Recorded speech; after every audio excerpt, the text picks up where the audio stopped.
Welcome back to our weekly walkthrough where we bring the above, below, and talk about the transits you should know. So as per usual, my work is nurtured into being by genuine human beings, and if you would like to be one or see what else I am hiding behind the curtain, please check out the Say Tree On. With that, let's dive in, because this week is bigger and more action-packed, and we're going to see if I can make it through all of it without having to do our first part 2.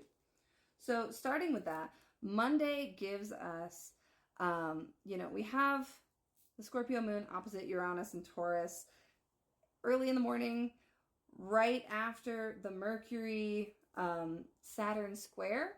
And Mercury ruled by a Scorpio moon is not great. So early morning, especially for those of you across the pond, may be a little bit more frictive. As per usual, all of my times are in Mountain Time in the US. And so we're looking at 4:48 a.m. for the Mercury-Saturn square and 6:06 a.m. for the Moon-Uranus opposition. Then we move over into a Sagittarius moon, ruling that fresh new Mercury, which is great because we also have the Jupiter ingress. But before the Jupiter ingress into Cancer, we have the Venus in Taurus square Pluto. So this day is like really up and down. It's like good stuff, bad stuff. It's also confusing because Mercury squares Neptune. Like overall, it's not the nicest ingress for Jupiter into Cancer, although Jupiter is exalted in Cancer and is going to be trying to bring homeostasis and regulate all of this weird stuff that's happening.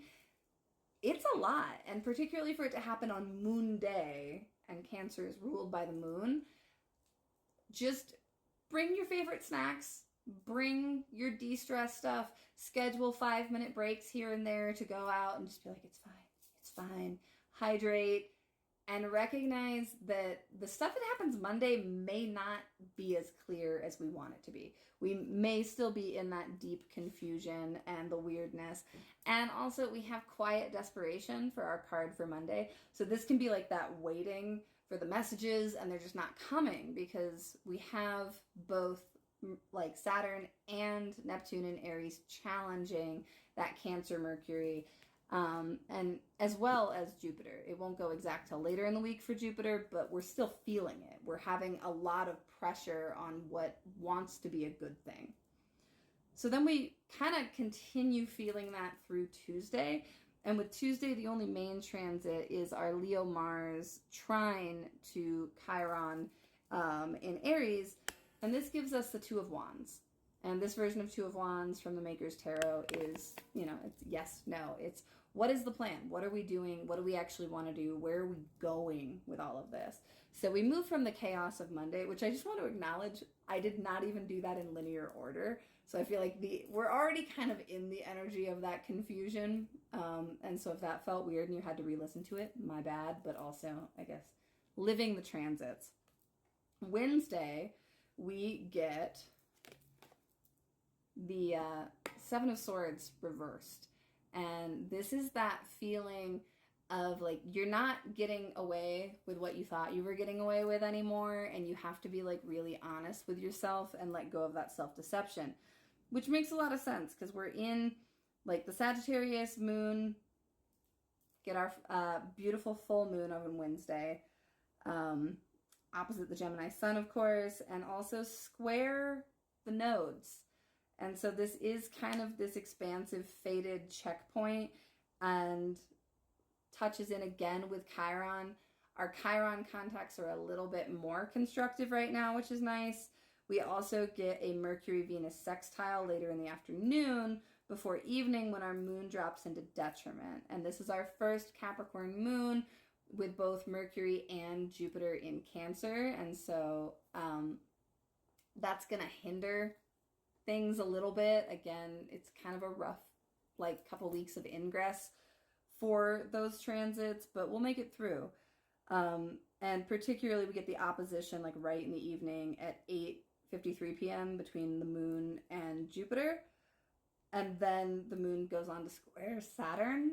So Wednesday's not a good day to like push yourself really hard physically. The normal full moon advice applies, like take it easy, salt baths, good self-care, don't take people's stuff personally, but really do pay attention because it is it's big energy this week. There's a lot coming.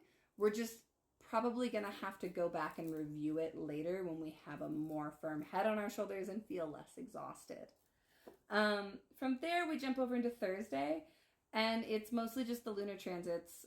Again, we're still kind of riding out that full moon with the trine from the Capricorn moon to Venus and the opposition to Mercury.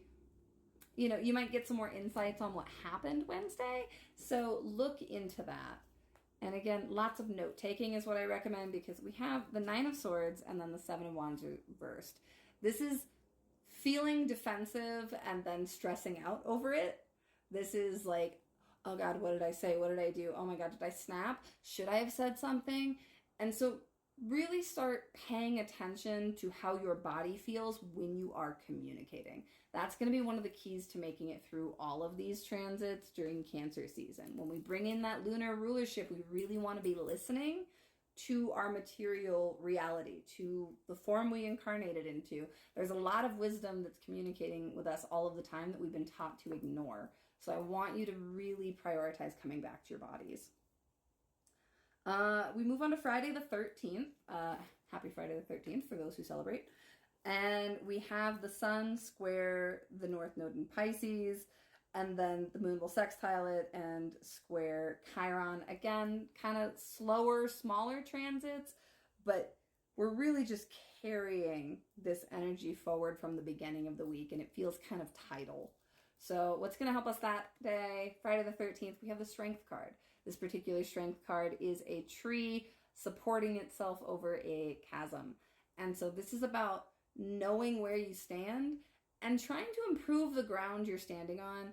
And when you can't do that, really recognizing, like, what is it going to take and what does it mean if you fail? What does it mean if you actually do collapse? Will you be able to resettle? Will you be able to reroute? And then we move from there into Saturday. And Saturday, we're still chilling out. We've got our Saturnian moons. You know, we move from Capricorn into Aquarius. And the Aquarius moon sextiles those Aries outers of Saturn and Neptune, conjuncts Pluto, which is its new MO every month, and squares Venus. So Saturday, Saturn's day, as it were, will be a day for trying to focus on more collective structures.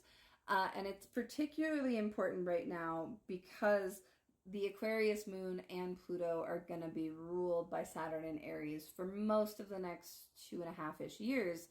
And so this Saturn's day, I really want you to just come back to basics. Like, what are you building and refining right now? What are you really trying to improve and really trying to work on?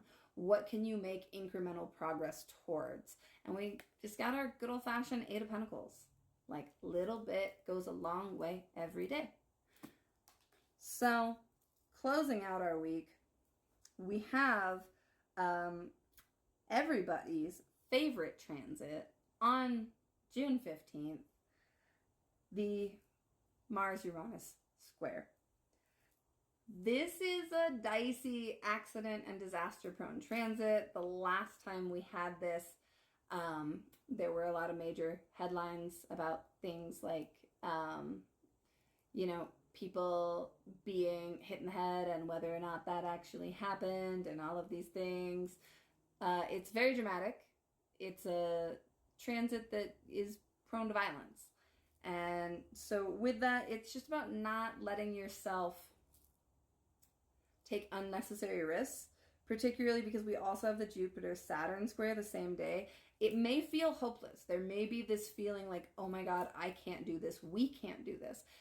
I want you to acknowledge that feeling, but again, we're holding things really lightly right now. We're not making decisions based on the moment of impact, because that's not going to lead us to where we need to go in the long run. So really remember that we're fighting haste with Saturn and Aries. Don't let false urgency push you off your path. And we have the Hanged Man. This is about slow, necessary sacrifice Sunday, okay? Now, I want you to breathe and to have a good week, and let me know what you think in the comments.